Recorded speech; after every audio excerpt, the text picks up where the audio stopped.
اگر موقع نصب چت جی پی تی روی ویندوز ارور میگیری یا نمیدونی نسخه اصلی رو از کجا دانلود کنی، توی این ویدیو کمتر از 5 دقیقه همون چیز رو یاد می‌گیری.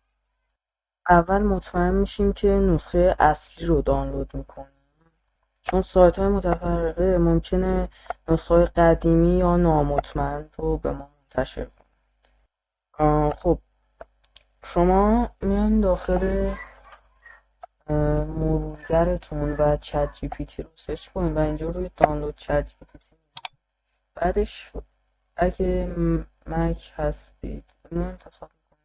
اگر هم که ویندوز هستید روی این ویندوز کلیک میکنید تا پنجره جدیدی توی مرورگرتون باز بشه. و حجم برنامه هم یک چیز ناچیزی است، فکر کنم حتی کمتر از 100 مگ باشه و شما میتونید خیلی راحت نصبش کنید.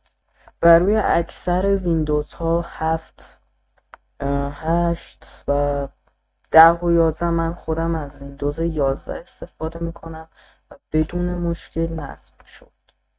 و دوستان بگم که نصب این برنامه کاملا رایگانه و شما نیازی نیست که حتی 1000 تومن هم هزینه کنید.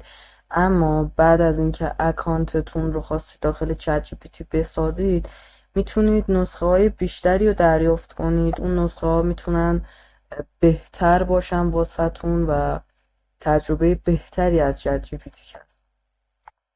ولی یک سری چیزا هست که من باید واسهتون بگم. شما باید داخل مایکروسافت استور ثبت نام کرده باشید. اگر هم نصب نشد میتونید مکان ویندوزتون رو به کانادا یا کشورهای غیر از ایران تغییر بدید. اگر هم باز نشد یک بار برنامه رو حذف کنید و دوباره همون مراحل رو پیش ببرید که در ادامه ویدیو بهتون میگم تا بدون مشکل اجرا بشه. اگر اینترنت وصل بود و کار نکرد، احتمالا فایروال ویندوزتون شده، شما باید روی این بزنید و باز فایروال انتخاب و میاد. و اینکه بدون حساب یا همون اکانت کار میکنه، دوستان شما حتما باید داخلش اکانت بسازید. فقط هم نیاز بدون ایمیل داره و هیچی دیگه. و یک نکته رو هم بگم، هنگام ساخت اکانت مایکروسافت به هیچ عنوان از کشورتون به عنوان ایران استفاده نکنید، چون که امکان داره واسهتون ارور بیاره و اصلا اجرا نشه. من از کانادا استفاده کردم و بقیه تنظیمات رو هم کانادا بذارین. این ماه رو همش دوست داشتیم.